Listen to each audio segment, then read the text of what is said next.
కానప్పుడు 17A ప్రొసీజర్ను దీన్ని follow కానప్పుడు రిమాండ్ అనేది ఖచ్చితంగా ఇల్లీగల్ అవుతుంది.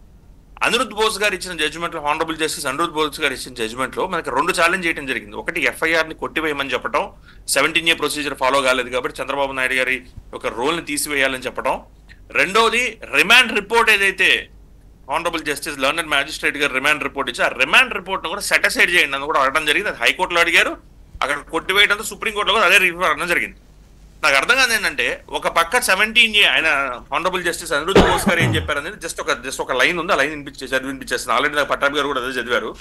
Will have to be obtain prior permission will have to be obtained after the provision become operational failing which enquiry investigation against the public servant PC act shall be legal అన్నప్పుడు 17A procedure మీరు తీసుకోలేదు, ఇప్పుడు తీసుకోండి చెప్పడం కూడా జరిగింది. సరే, ఇందాక పట్టాభి గారు కూడా చెప్పారు మీరు తీసుకోలేదు అన్నప్పుడు 17A కింద ప్రొసీజర్ జరుగుతుంది. స్పెషల్ జడ్జి ముందర రిమాండ్ స్పెషల్ జడ్జి ముందర చేయటం అనేది నా ఉద్దేశంలో ఏంటంటే రెగ్యులర్ ఇప్పుడు రిమాండ్ కాదు సార్, రిమాండ్ కాదు, అసలు అరెస్టే చెల్లదు కదా. అదే చెప్తున్నా, రిమాండ్ అదే that's what I was about to come. So ఇప్పుడు రిమాండ్ అనేది మ్యాజిస్ట్రేట్ గారి ముందు జరుగుతుందండి. మీరు 302 సెక్షన్ పెట్టిన మన ఏది హత్య చేశారన్న సెక్షన్ పెట్టినా మ్యాజిస్ట్రేట్ గారి ముందు జరుగుతుంది. కానీ ఇందులో ఒక స్పెషల్ జడ్జి గారు ముందర తీసుకెళ్లారు. ఎందుకు తీసుకెళ్లారు? ప్రివెన్షన్ ఆఫ్ కరప్షన్ యాక్ట్ ఉందని చెప్పి ఆ సెక్షన్లు ఉన్నాయి కాబట్టి కొత్త మన స్పెషల్ జడ్జి గారి దగ్గర తీసుకెళ్లారు. మరి 17A అప్లికేషన్ సరిగ్గా జరగనప్పుడు యాజ్ పర్ అనిరుద్ బోస్ గారు రిమాండ్ ఎలాగ లీగల్ అవుద్ది? సో నాకు ఈ ప్రశ్నలు ఖచ్చితంగా ప్లస్ అబోవ్ ఆల్ అన్నిటికన్నా ముఖ్యమైనది మళ్ళొక్కసారి రిపీట్ చేసి నేను ఇక్కడ ఆపేస్తాను. వెంకటకృష్ణ గారు, నాకు ఇచ్చిన ప్రొటెక్షన్ 17A, నాకు ఇచ్చిన షీల్డ్, నన్ను ఒక అక్యూజ్డ్ గా ఒక ఎఫ్ఐఆర్ లో చూపించే ముందు మీరు వెళ్ళి పర్మిషన్ తీసుకొని వచ్చి నన్ను అక్యూజ్డ్ గా చూపించి నా మీద ఇన్వెస్టిగేషన్ ఎంక్వైరీయో కండక్ట్ చేసుకోండి అని చెప్పింది.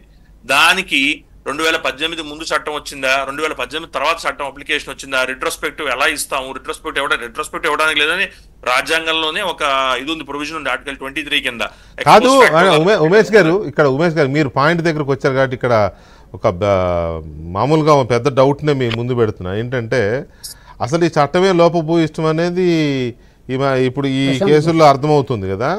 ఇప్పుడు 2010 ఈ చట్టంలో సవరించిన 17Aలో 2018కి ముందా వెనక, లేకపోతే 2018 ముందు నేరం జరిగితే తర్వాత ఈ 17A వర్తించదనో, లేకపోతే 2018 తర్వాత పెట్టే కేసులకి ఇట్లా ఏదో కన్ఫ్యూజన్గా ఉంది కదా.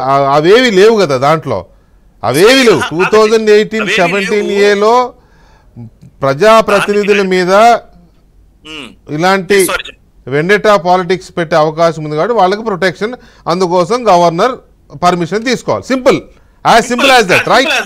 అంతే కదా. అలాంటప్పుడు ఇలాంటి దాన్ని ఏమంటారు, ఒక స్పెసిఫిక్ ఇవి లేనప్పుడు చట్టంలో take it for granted, you should not touch him. అంతేకాకుండా చట్టాన్ని అర్థం చేసుకునే విధానంలో ఎక్కడన్నా ఆఫీసర్లు ఇబ్బంది పడతారేమో అని ఎప్పటికప్పుడు సర్క్యులర్లని ఉంటాయి కదా, ప్రొసీజర్స్ అని ఇస్తారు. స్టాండర్డ్ ఆపరేటింగ్ ప్రొసీజర్ పట్టాభి గారు కూడా చదివించారు. 3 సెప్టెంబర్ 2021 క్లియర్ గా ఇచ్చారు.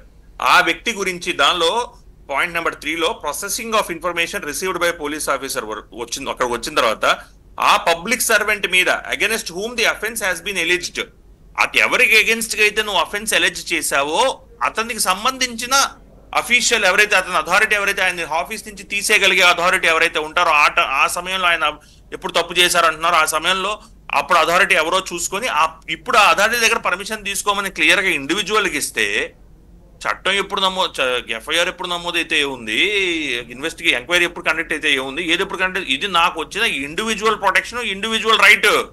అలాంటప్పుడు నన్ను కేసులో పెట్టే ముందు తీసుకురావాలి. అంటే 2023 అక్టోబర్లో చంద్రబాబు నాయుడు గారిని అరెస్ట్ చేసినప్పుడు ఈ కేసులో దానికి ముందు వెళ్ళి మీరు ప్రయర్ కన్సెంట్ తెచ్చుకోవాలి.